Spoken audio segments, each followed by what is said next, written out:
Take a break from your busy schedule and join Harold Sala for Guidelines for Living.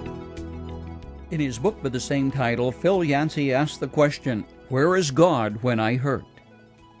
If you have never asked that question, take heart. Someday that cry may rise from the depths of your heart as you try to reconcile what happened to you with the belief that God is a good God who loves you. The reality is we do live in an imperfect, broken world, and the just and the unjust, as well as the good and the evil, both suffer the consequences of living on old planet Earth. One of the toughest assignments you will ever face is holding on to what you know is true when your emotions tell you to turn loose because it just isn't so. Have you ever taken time to notice some of the pictures which God gives in Scripture which graphically depict His care for you? Those of a father who carries his young, or a shepherd who gently lifts the lamb to his shoulders and carries him across a raging stream, and an eagle who gently carries his young. Let's start with the father who carries his child, even as God, on occasion, carries us through the dark hour. As Moses was coming to the end of his life, he knew he had to prepare God's people for what was ahead. He reminded them of the time he had sent the 12 spies into the land, and they came back with reports of great difficulty ahead.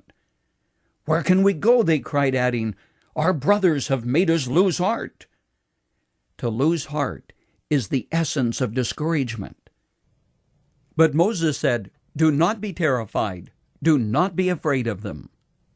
He reminded them that in the wilderness God had been their strength.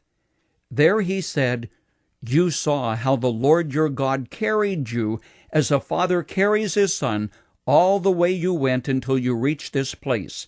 That's Deuteronomy 1:29. At the time, the people didn't realize God was leading them, undergirding them, even carrying them over the rough spots. Not at all. They grumbled and complained. They wanted to go back to Egypt, but Moses says, "No, God was carrying you all along, even when you did not know it or feel it." In Psalm 28, there is the picture of a shepherd who carries a sheep. The psalmist applies this to us in times when we are too weak and too discouraged to go on.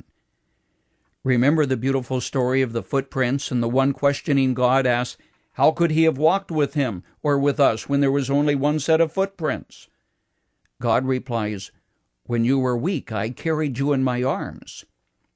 Deuteronomy 33:27 says that underneath are the everlasting arms.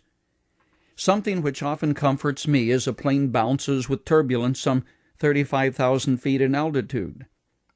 There is also the picture in Exodus 19:4 of the eagle which carries its young when they are too weak to fly on their own. Ah, but you may say, these are but pictures. How do I know God walks with me in the night hour? Do you remember Jesus promised, "I will never leave you or forsake you"? And again he said, "Lo, I am with you always, even to the end of the world." Those three images from Scripture, the shepherd, the father, and the eagle, are meant for your encouragement, friend. Someday you will look back and see God's hand when you feel nothing or see nothing, and know that indeed He did walk with you through the night hour in the dark valley. It's not make-believe. It's a truth you have to hold on to when your emotions tell you to quit. Ah, yes. Learn to tell your emotions where to get off. You've just heard Dr. Harold Sala with Guidelines for Living. If you'd like to listen to the program again, download a copy, subscribe to our devotional, or view other resources, visit guidelines.org. We would like to hear from you, too. You can email us at info@guidelines.org. Thanks for listening, and we invite you to join us again for the next edition of Guidelines.